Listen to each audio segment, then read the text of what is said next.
Back with ABC24 this week, I am Richard Ransom. Political analyst Oda Sanford is here with ABC24, as well as political consultant Tawan Stout-Mitchell and Sam Hardiman with the Commercial Appeal. And Sam, I'm going to start with you because we're going to talk in this next segment here about developments this week with this ongoing saga that I think started in 2018 when MLGW first started looking into whether it might impose some serious cost savings to the city of Memphis by leaving the TVA and going to other sources for its electricity. Well, now we're finally to the point where we have some bids coming in.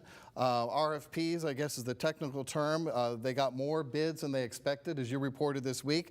I want you to delve into that a little bit. And then this issue with the federal judge wanting documents about the environmental impact and hazards of a long-term contract with MLGW. Which of those two is more significant in your mind in terms of the bigger decision that's at some point going to have to be made?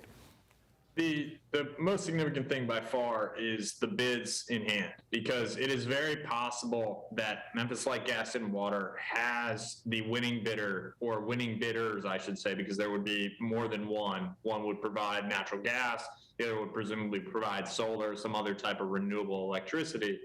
And those being in hand and those bids actually coming in gives MLGW, for the first time ever, we've had a lot of studies, we've had a lot of people claim a lot of things about how much savings Memphis could get from leaving the Tennessee Valley Authority.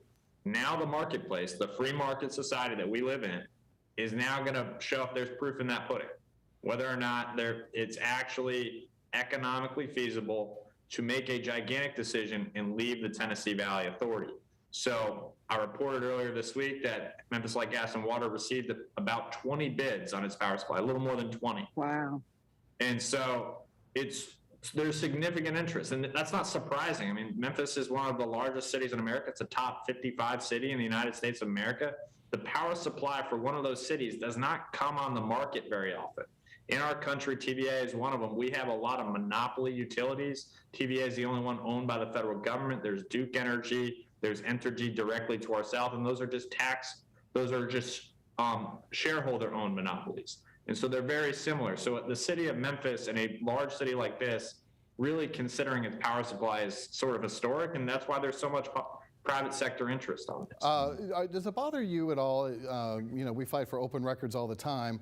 The lack of public exposure to what these bids have and what's inside them, the secrecy that surrounds the process right now. Does that bother you at all?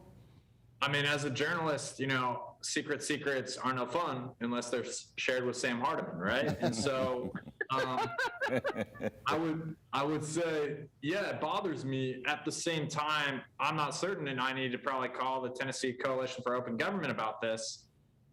I think that there is probably a case in the open records law that MLGW can make to keep these bids sealed until it's time.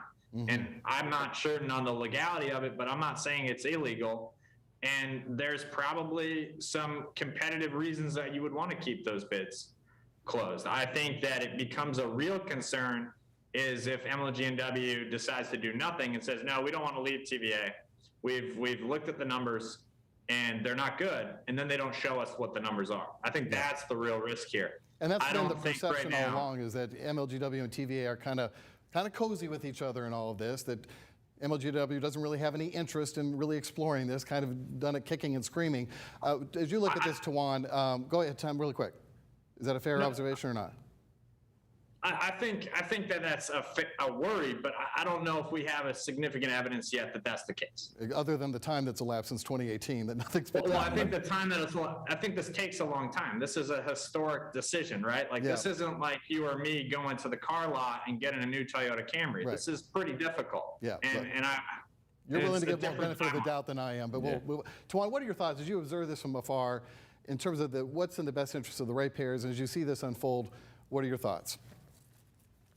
Well, I've always believed that the Mr. Light Gas Water president should have opportunity to research and do just what he's doing now, to look at the evidence before him and make a good decision for Memphis along with his board.